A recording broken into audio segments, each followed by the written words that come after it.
Très heureuse de vous retrouver ce soir. Mesdames et messieurs, bonsoir. C'est l'heure du journal sur votre web TV. Donc voici les principaux titres à développer. Offrir aux étudiants des campus du Bénin des soins de qualité dans une parfaite hygiène a fait l'objet de la formation de connaissances des agents de santé du cours AC dans le département du Plateau. Plus de détails dans ce journal. Les artistes de l'environnement ont célébré hier la journée mondiale de l'environnement. À cet effet, une exposition de vernissage photo a été faite au FITEB. Dans cette édition, nous irons à la découverte du métier de technicien en téléphonie mobile et ses risques. Qui est un poule dans la poulailler?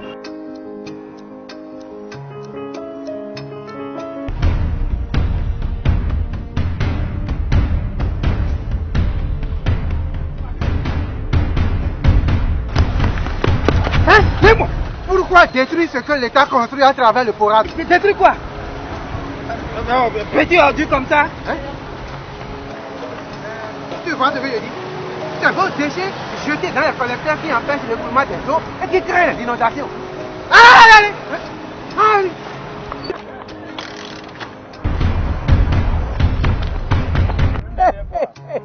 allez. L'État nous les construit à travers le porade. Je les protège. Qui les protège? Et ils nous servent. Ceci est un message du projet d'aménagement urbain et d'appui à la décentralisation PORAD du ministère en charge du cadre de vie et du développement durable avec l'appui financier de la Banque mondiale. À nouveau, bonsoir. La journée mondiale de l'environnement se célèbre le 5 juin de chaque année. Une exposition de vernissage photo a été faite à cette occasion hier lundi 5 juin 2017 dans l'une des du FITEB à Cotonou. Reportage. À l'occasion de la Journée mondiale de l'environnement qui a été célébrée hier, une exposition de vernissage de photos a été faite par le consortium des ONG œuvrant dans le domaine de l'environnement. Cette initiative, qui est à sa première édition, a connu la présence du secrétaire général de la préfecture de Cotonou qui explique.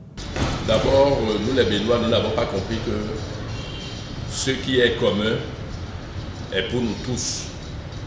Nous pensons que ce qui est commun est pour l'État et que ce qui est pour l'État n'est pour personne. Alors soit on le détruit, soit on se l'approprie, ou soit seul. Et c'est ce qui fait que nous avons une ville insalubre, voire sale. Chaque année, depuis déjà plus de 30 ans, nous plantons des arbres le 1er juin dans Cotonou. Mais vous voyez, Cotonou est certainement la ville la moins boisée de la sous-région. Pourquoi cela? Parce que lorsqu'on met les plants en terre, il n'y a personne pour les arroser. Même les riverains ne s'en préoccupent pas. Rapprocher les gens de la nature, c'est le thème qui a réuni tous les acteurs du dit domaine. À cet effet, l'initiateur du projet fait quelques suggestions dans la perspective de réduire le taux d'insalubrité à Cotonou. Le changement de comportement qu'impose cette responsabilité consacre le principe fondamental de l'unité vitale planétaire, à savoir le principe de agir localement et penser globalement.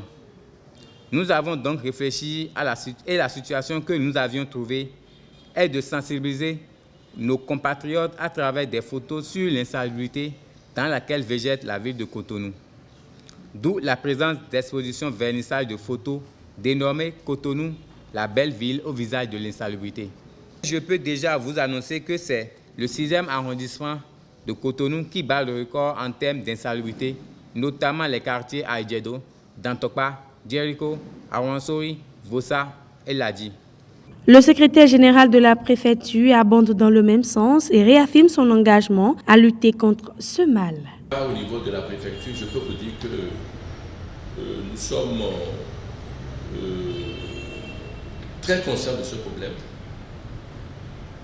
Les problèmes d'insalubrité, les problèmes de mauvais comportement et des réflexions sont en cours pour voir comment déjà, au niveau départemental, la préfecture peut agir de commun accord avec la mairie pour, disons, trouver une solution à ce problème. Rappelons que cette exposition de vernissage de photos prend fin le 7 juin 2017. Dans le but d'offrir aux étudiants des campus du Bénin des soins de qualité dans une parfaite hygiène, la directrice générale du Centre des œuvres universitaires et sociales, Dabomey Calavi, a initié à l'endroit de son personnel de santé une série de formations et de recyclage de connaissances.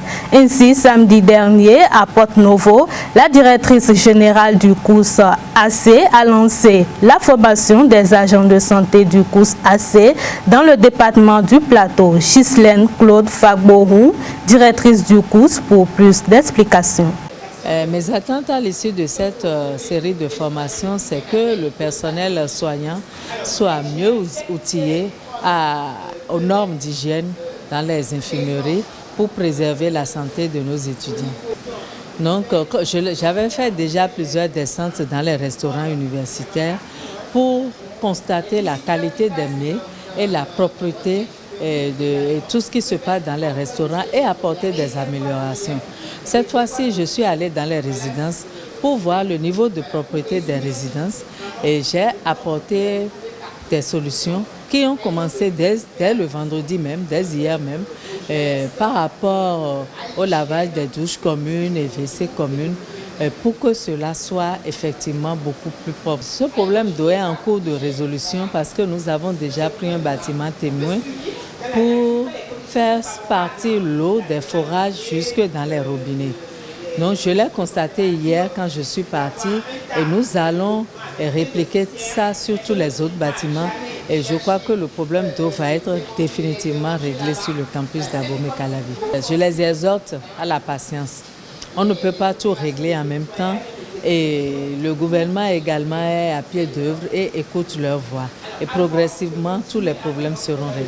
L'évolution des nouvelles technologies a amené bon nombre de personnes à l'utilisation des smartphones. Et pour mieux bénéficier de ces derniers, nous avons tous besoin des réseaux GSM. Aujourd'hui, ces réseaux mobiles causent d'énormes difficultés, à savoir le coût élevé de la communication sur les réseaux sociaux et autres. Reportage.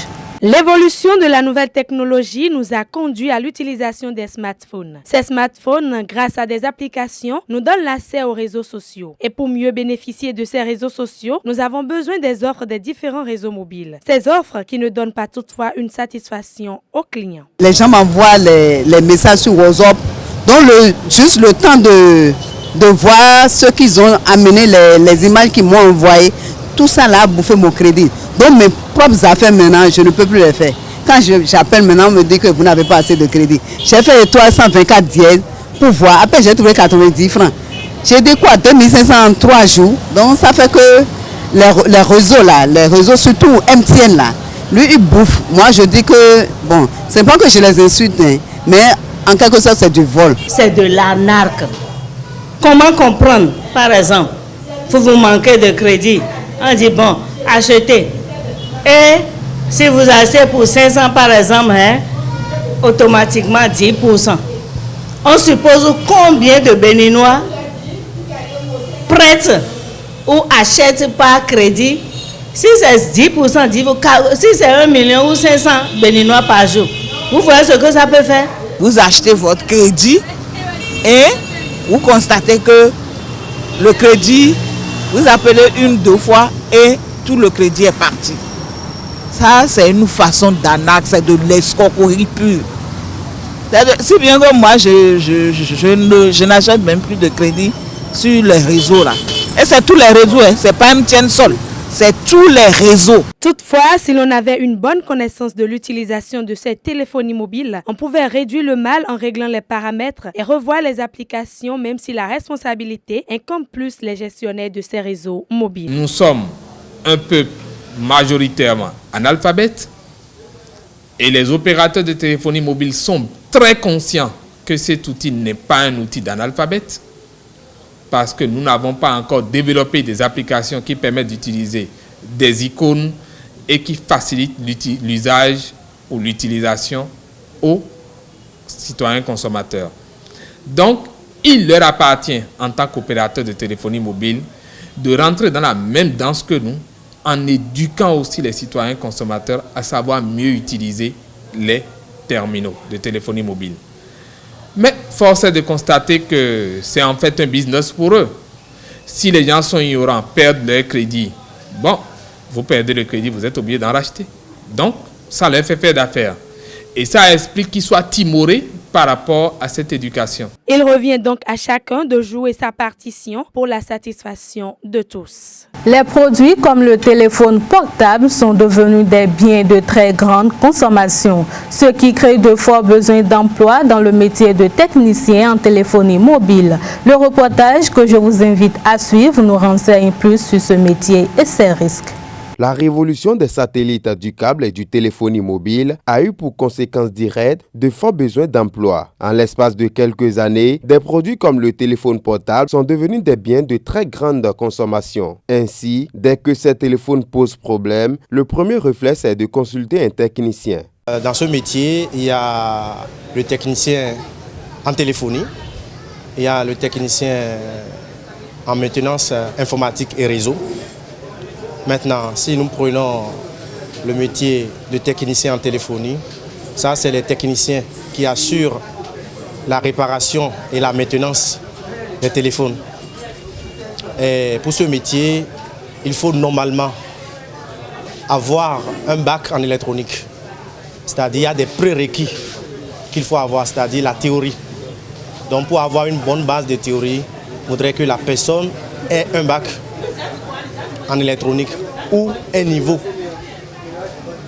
terminal en électronique. Le téléphone portable est devenu un outil presque indispensable et la rentabilité du métier de technicien en téléphonie mobile dépend de l'aptitude de ces derniers à vite cerner et résoudre le problème du client. Il n'est pas rare de voir des personnes sans formation s'adonner à ce métier, ceci pour subvenir à leurs besoins. Aujourd'hui, on a constaté que beaucoup de jeunes se donnent à ce métier. Mais ce qu'on constate sur le terrain, il y a le b.a.-ba que bon nombre de ces jeunes n'ont pas. Ce qui fait qu'ils ont du mal à toucher aux téléphones nouvellement sortis, c'est-à-dire les téléphones nouvelles technologies. La technologie de nos jours évolue à une vitesse de lumière et le technicien doit se tenir informé des évolutions en cours et à venir dans son métier. Mesdames et messieurs, c'est la fin de ce JT. Merci de l'avoir suivi. À demain pour une nouvelle édition et bonne rupture de jeûne à toute la communauté musulmane.